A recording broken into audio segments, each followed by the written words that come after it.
Admiral Taemin rubbed his tired eyes and looked at the holographic display again. The coffee in his hand had gone cold hours ago, but he couldn't move away from the command center. Something was terribly wrong with their sensors today. Run the diagnostic again, he ordered his technical crew for the 5th time that morning. The quantum detection grid was the pride of the Galactic Empire. It could spot a single fighter craft jumping into hyperspace from 3 star systems away. Yet somehow a massive warship had just appeared at the edge of Centauri Prime, without so much as a whisper from their early warning systems. Lieutenant Hyo-jin wiped sweat from her forehead as she stared at the tactical readouts. Admiral, I've checked everything twice. Our sensors are working perfectly. That ship just materialized out of nowhere. The vessel floating in space before them looked like nothing in their extensive databases.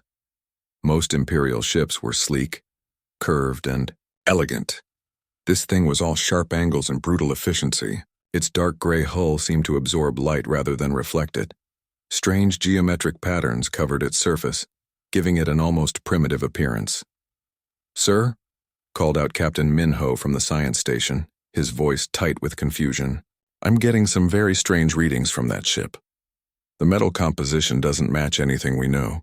It's like they welded together a dozen different alloys that shouldn't work together." Taemin walked over to Minho's station and peered at the scrolling data. Numbers and symbols flashed across multiple screens, but none of it made sense. "What about their power source? Can you identify their reactor type?" "That's the weird part, Admiral. The energy signatures are all wrong. They're using some kind of fusion system, but it's running at efficiency levels that should be impossible. Our physics models say their reactor should have exploded by now." Across the bridge, Communications Officer Jin-A suddenly straightened in her chair. "Admiral, I'm picking up massive energy buildups across their hull. It looks like weapons systems, but the configuration is unlike anything in our records." The mysterious ship hung in space like a sleeping giant. Its hull was easily twice the size of their largest battlecruiser, yet it moved with surprising grace.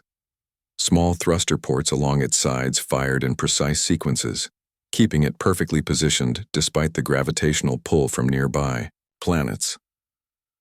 On the bridge of the unknown vessel, Commander Ji-woo stood with his hands clasped behind his back, watching the Imperial fleet through their main view screen. The past 18 months had led to this moment. Earth's first deep space mission had finally reached the heart of galactic civilization. "Status report," Ji-woo said quietly to his crew. Navigation Officer So Young checked her instruments. "We're holding position exactly as planned, Commander. The Imperial fleet has stopped their approach at 15,000 kilometers. They seem cautious." "As they should be," replied Chief Engineer Dong-hyun from his station. "Our stealth systems worked perfectly. We dropped out of hyperspace right under their noses." The human crew moved with quiet efficiency around their bridge. Unlike the sterile white surfaces of Imperial ships, the UES Thunder had a more industrial feel.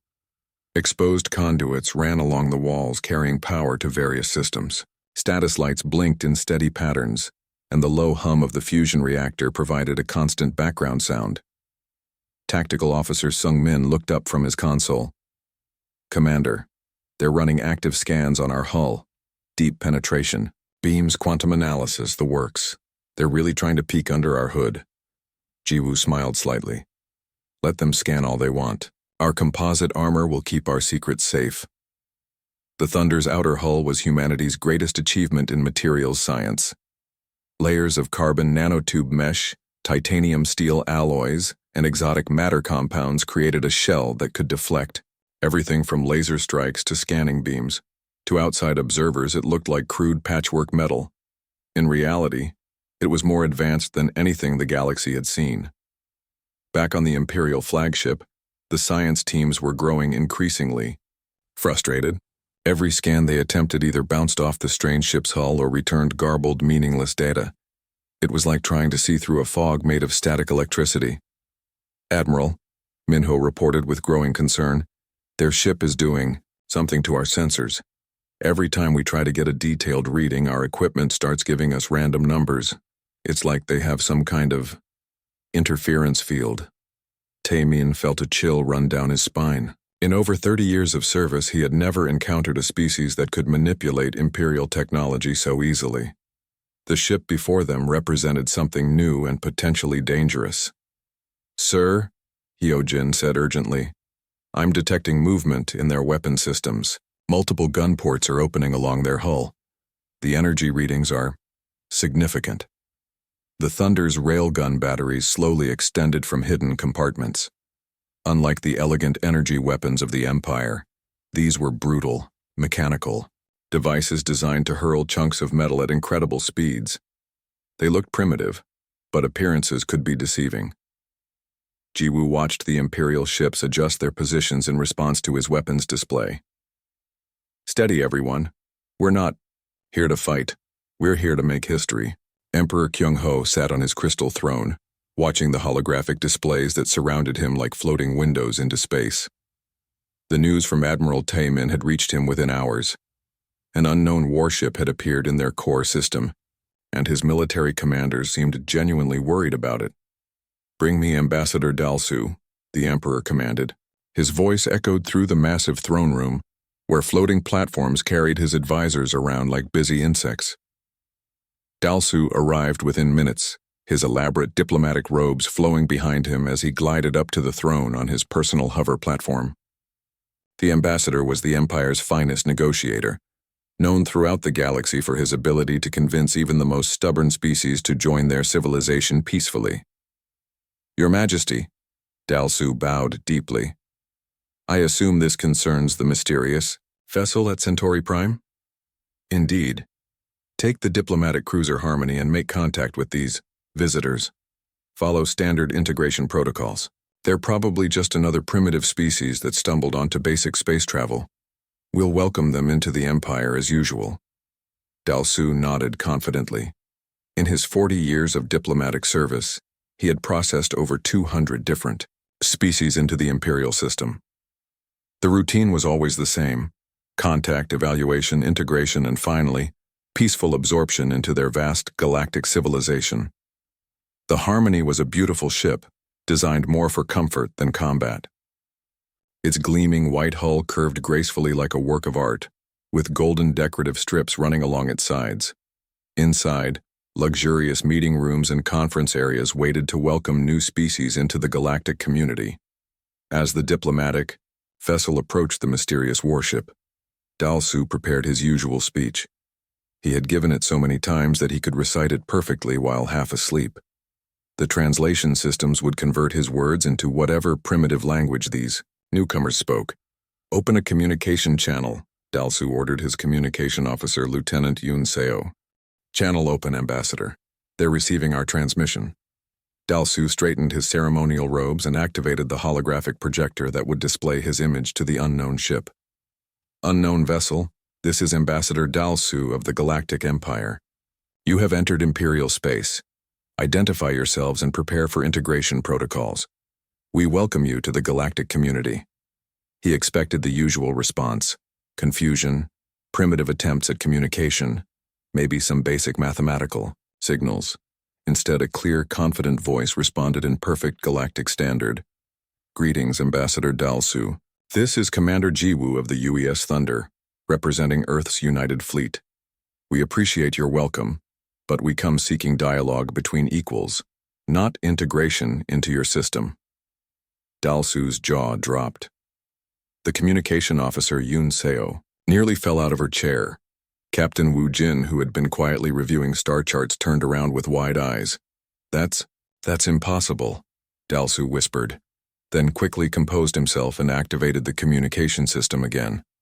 "I'm sorry, but there seems to be some mistake. Your species was classified as pre-contact in our databases. How do you possess our language and faster-than-light travel?" On the Thunder's bridge, Commander Jiwoo smiled at his crew. Communications Officer Hae Wan had spent months perfecting their translation programs, studying every Imperial broadcast they could intercept.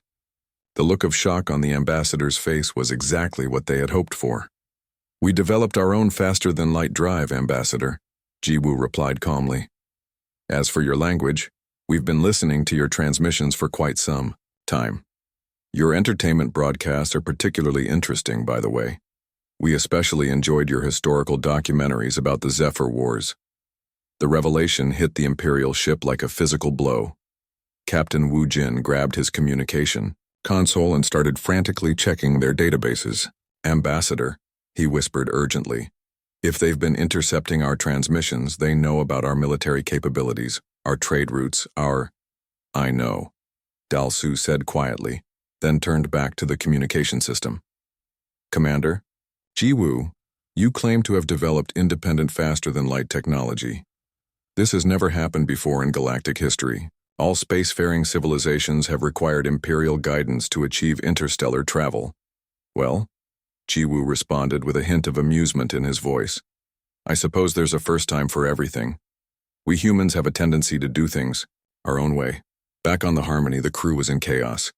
Lieutenant Yoon Seo was running system checks trying to figure out if their translation equipment was malfunctioning.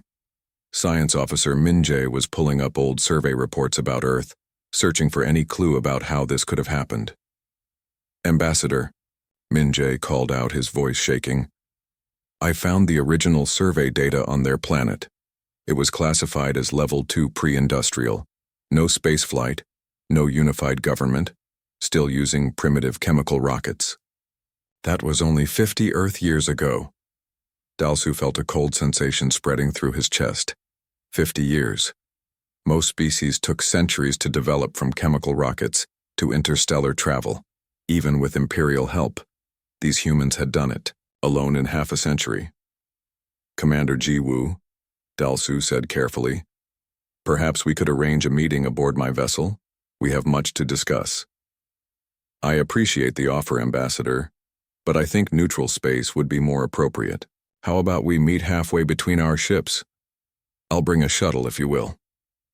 The suggestion sent another shock through the Imperial crew.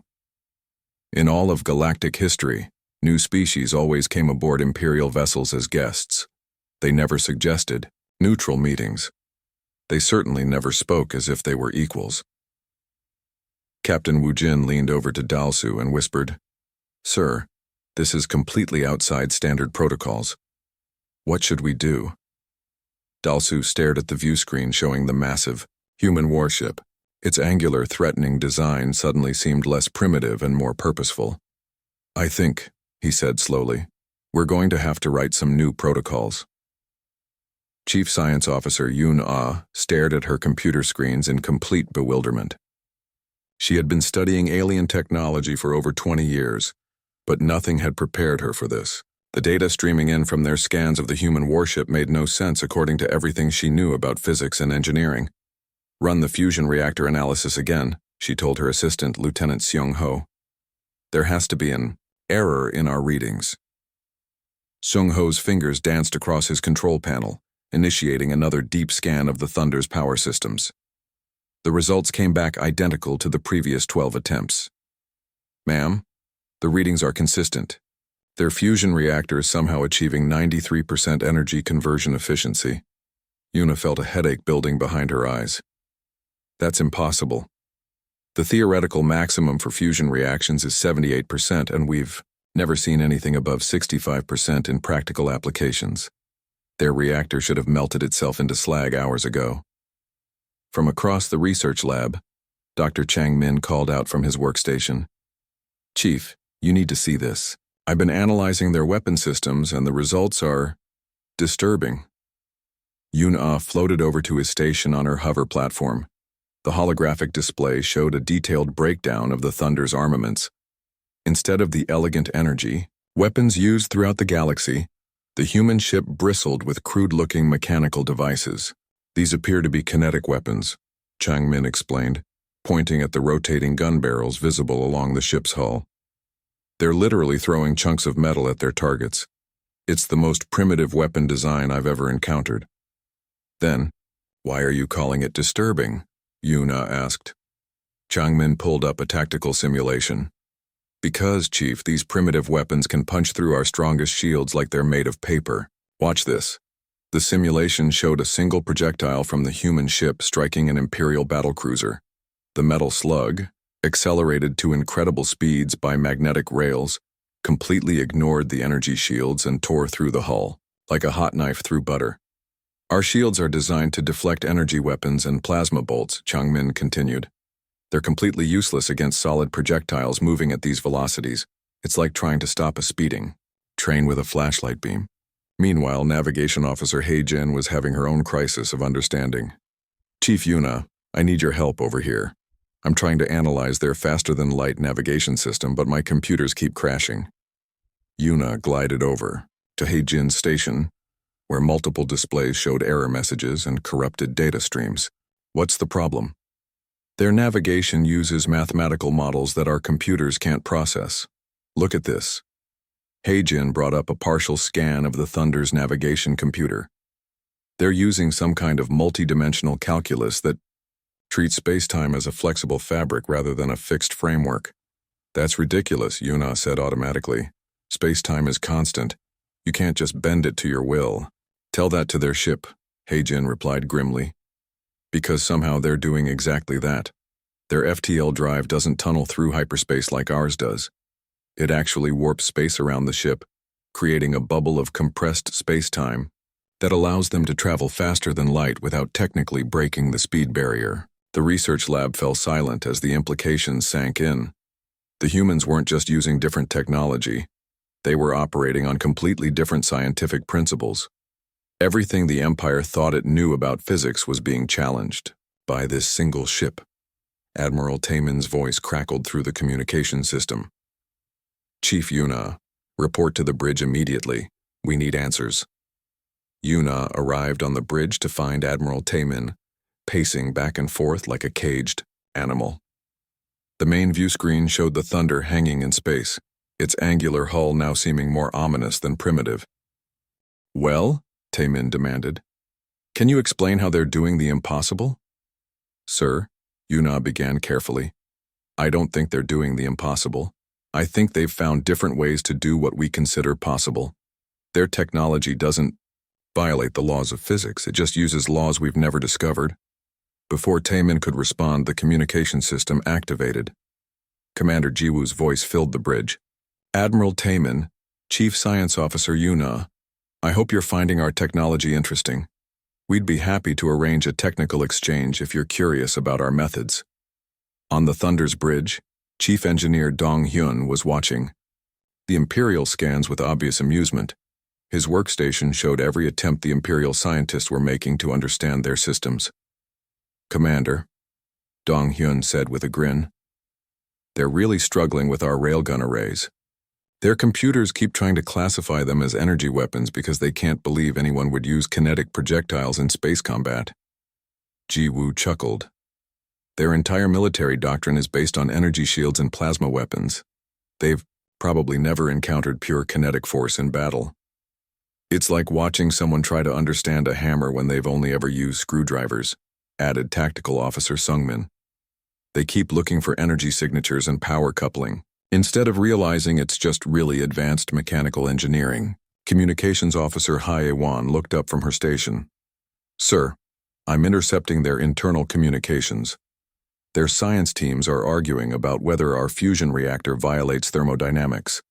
They don't understand our magnetic containment fields.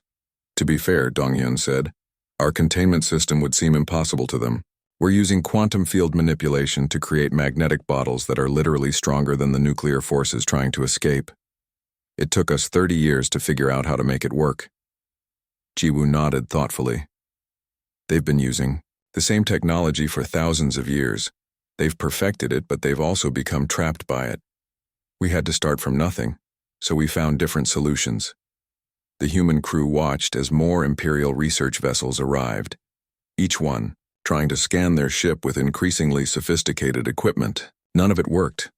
The Thunder's composite armor and interference systems made detailed scans impossible.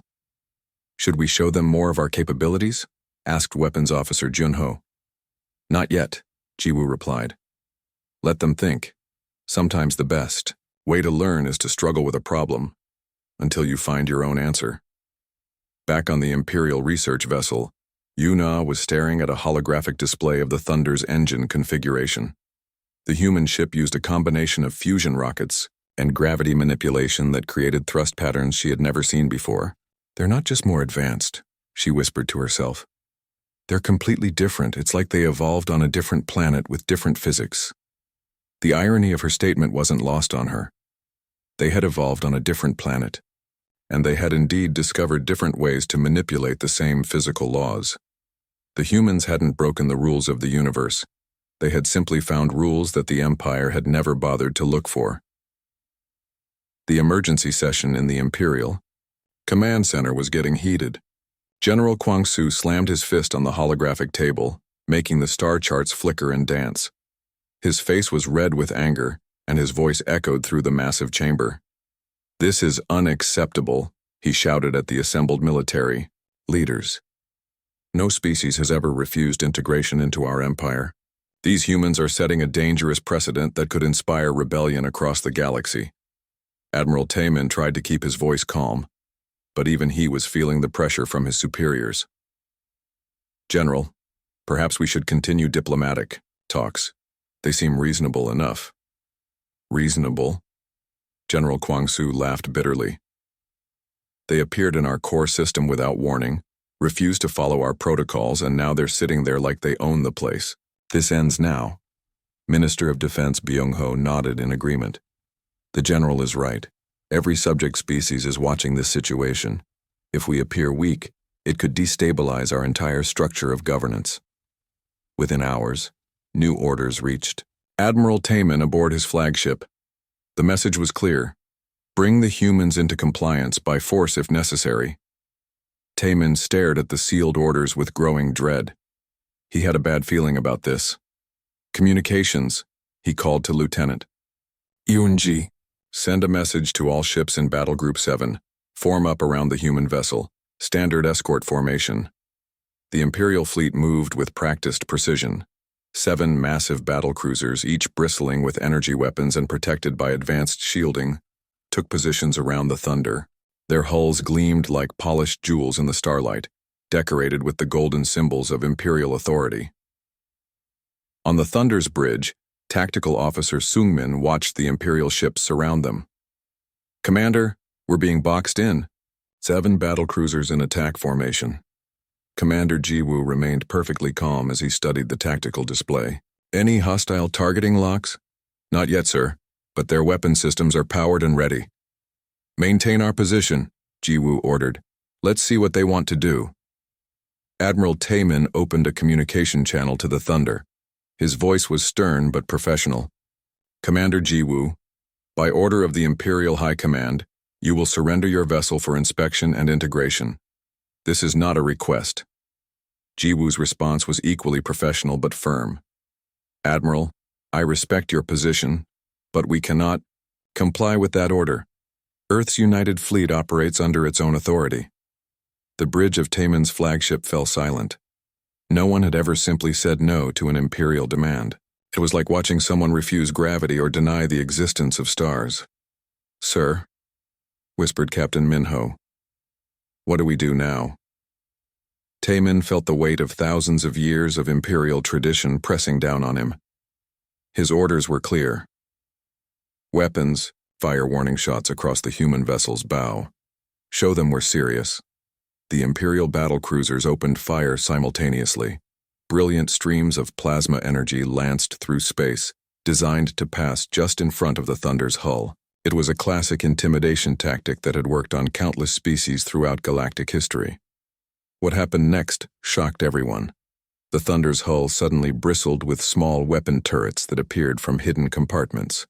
These point defense systems moved with incredible speed and precision, tracking the incoming plasma bolts like predators following their prey. Rapid bursts of kinetic projectiles shot out from the human ship, intercepting every single plasma bolt before it could reach its intended position. The space around the Thunder lit up with tiny explosions, as metal pellets collided with energy beams, neutralizing them completely. "Impossible," breathed Tactical Officer Hyo-jin aboard Taemin's ship. "Nothing can intercept plasma fire that accurately. The reaction time alone should make it impossible." Chief Engineer Dong Hyun aboard the Thunder was grinning as he watched his point defense systems perform flawlessly. "Commander, their plasma weapons are pathetically slow compared to our kinetic interceptors. It's like trying to hit a fly with a flashlight beam. But Jiwoo wasn't finished demonstrating human capabilities. Sungmin, target their flagship's main weapon batteries. Disable only. No casualties. Aye, sir. Surgical strike mode. The Thunder's main railgun batteries adjusted their aim with mechanical precision. Instead of the massive projectiles used for ship-to-ship combat, they loaded specialized penetrator rounds designed for precise equipment destruction.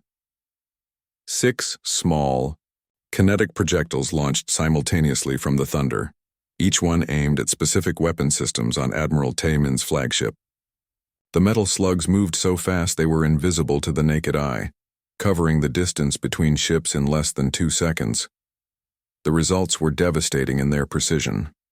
Each projectile found its target with surgical accuracy, punching through armor plating and destroying weapon control systems without harming the crew members nearby. Sparks flew from damaged consoles, and warning lights flashed across the Imperial Bridge. "Weapon systems offline," reported Lieutenant Jin A, in panic. "Primary batteries are completely destroyed. Secondary arrays are non-functional. How did they target our systems so precisely?" Admiral Taemin stared at his darkened weapon displays in stunned silence. The humans had just demonstrated the ability to disable his ship's weapons while leaving everything else untouched. It was a level of precision that seemed impossible. Commander Jiwoo's voice crackled across all Imperial communication frequencies, calm and reasonable despite what had just happened.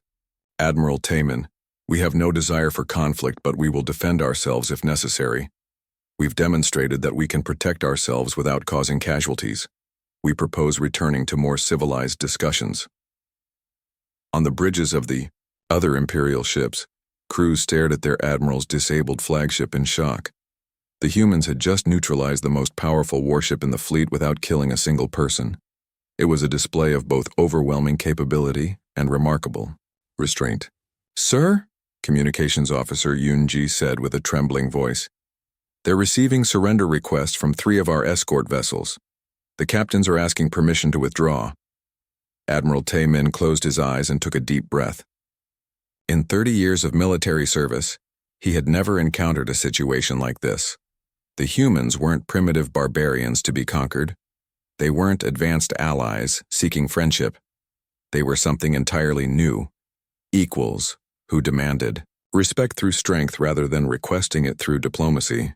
"Stand down all weapons," Taemin ordered quietly. "Signal the fleet to maintain position but power down offensive systems." As the Imperial ships backed away slightly, the Thunder's point defense systems retracted back into their hidden compartments. The human ship returned to its peaceful appearance, but everyone now knew what lay beneath that deceptively simple exterior. General Kwang-soo's voice came through the emergency communication channel, demanding answers. "Admiral, what's your status? Why have your weapons gone offline?" Taemin looked at the Thunder floating peacefully in space, its crew probably having afternoon tea while his own ship limped along on backup power. "General," he said slowly, "I think we need to reconsider our approach to these humans." Emperor Kyung-ho paced around his crystal throne like a caged beast. The floating holographic displays surrounding him showed the same disturbing reports from every corner of his vast empire. News of the human encounter had spread faster than wildfire, and the reactions were not what he had hoped for. "Your Majesty," his chief advisor Minister Jae-sung said nervously, "the situation is becoming more complicated by the hour. We're receiving unusual communications from 17 different subject worlds." The Emperor stopped pacing and glared at the minister. "What kind of communications?" "Questions, sire. They're asking why the humans were granted different treatment. Some are even requesting similar arrangements." A cold feeling settled in the Emperor's stomach. In 3,000 years of imperial rule, subject species had never questioned their place in the hierarchy. They accepted their roles as tribute-paying members of the greater galactic community. Now, suddenly, they were asking uncomfortable questions. "Bring me Commander Jiwoo," the Emperor commanded. "It's time we settled this matter once and for all." The Imperial throne room was designed to intimidate. Massive columns of pure crystal stretched up into darkness, while floating platforms carried courtiers and advisors around like busy insects. The throne itself sat at the center of it all, elevated on a pillar of light that made the Emperor appear, to float in mid-air. Commander Jiwoo entered the chamber with quiet confidence. He wore his simple Earth Fleet uniform instead of the elaborate ceremonial robes that other visitors usually donned. His boots clicked against the polished floor as he walked the long path to the throne, flanked by towering Imperial guards in their golden armor. "So," Emperor Kyung-ho said, his voice echoing through the vast chamber, "you're the human who has caused such disruption to our peaceful galaxy." "Your Majesty," Jiwoo replied with a respectful bow. "I prefer to think of it as offering new possibilities." The Emperor's advisors whispered among themselves on their floating platforms. Chancellor Seung-min drifted forward, his elaborate robes trailing behind him. "Commander, surely you understand that your refusal to join our empire sets a dangerous precedent. Order must be maintained." Jiwoo looked around the throne room, taking in the obvious displays of power and wealth. "Chancellor, with respect, whose order? The galaxy is vast and full of different civilizations. Why should one species determine how all others must live?" "Because," the Emperor said firmly, "we have brought peace and prosperity to thousands of worlds. Our system works." "For you, perhaps," Jiwoo replied calmly.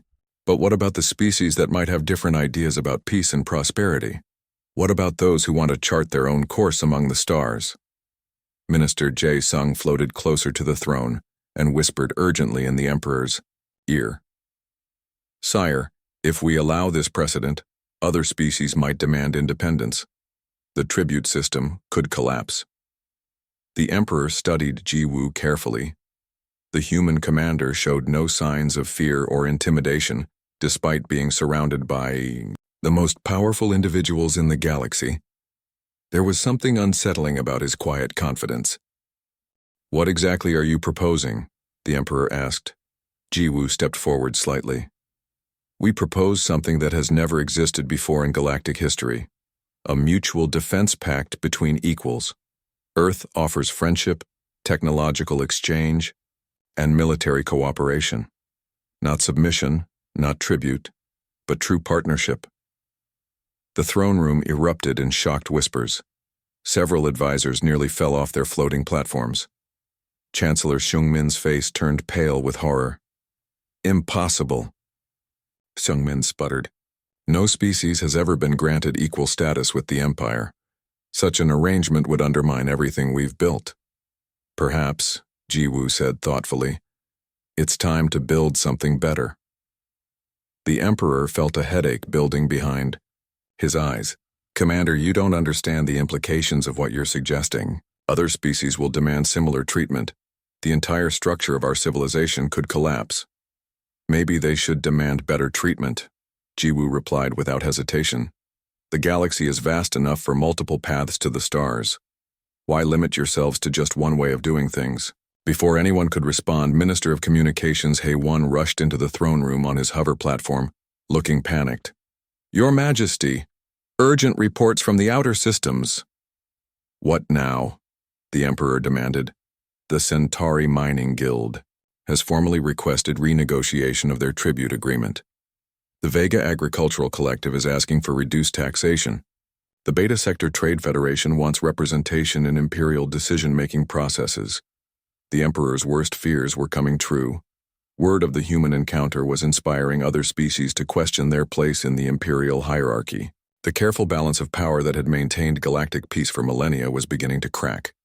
"You see what you've done?" Chancellor Seung-min accused Jiwoo. "You've destabilized our entire civilization." "No," Jiwoo said calmly. "I've given them hope.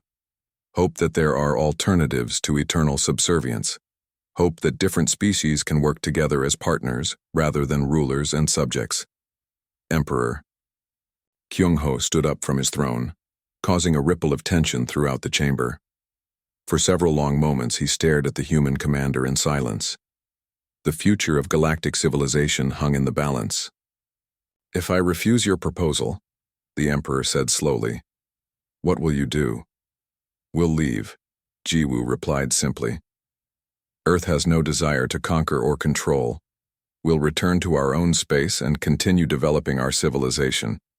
But the questions we've raised won't disappear just because we do. The Emperor realized the terrible truth. The damage was already done. Whether he accepted the human proposal or not, the galaxy had changed. Other species had seen that alternatives to imperial rule were possible. After hours of debate with his advisors, the Emperor made his decision. The treaty signed that day was unlike anything in galactic history. For the first time, the Galactic Empire recognized another species as a true equal, with rights and responsibilities shared between partners rather than dictated by rulers. So, the Thunder prepared to depart. Commander Jiwoo stood on the bridge watching the Imperial fleet escort them to the edge of the system. But this time, it was an honor guard rather than a threat. Communications Officer Haiwan, Jiwoo said, "Send a message to Earth Command. Mission successful. We're coming home with the galaxy's first mutual defense treaty." The Thunder activated its unique FTL drive, warping space around itself as it departed for Earth. Behind them, they left an empire that would never be the same. On worlds throughout the galaxy, other species watched the news broadcasts and began to dream of new possibilities. The age of absolute imperial dominance was ending.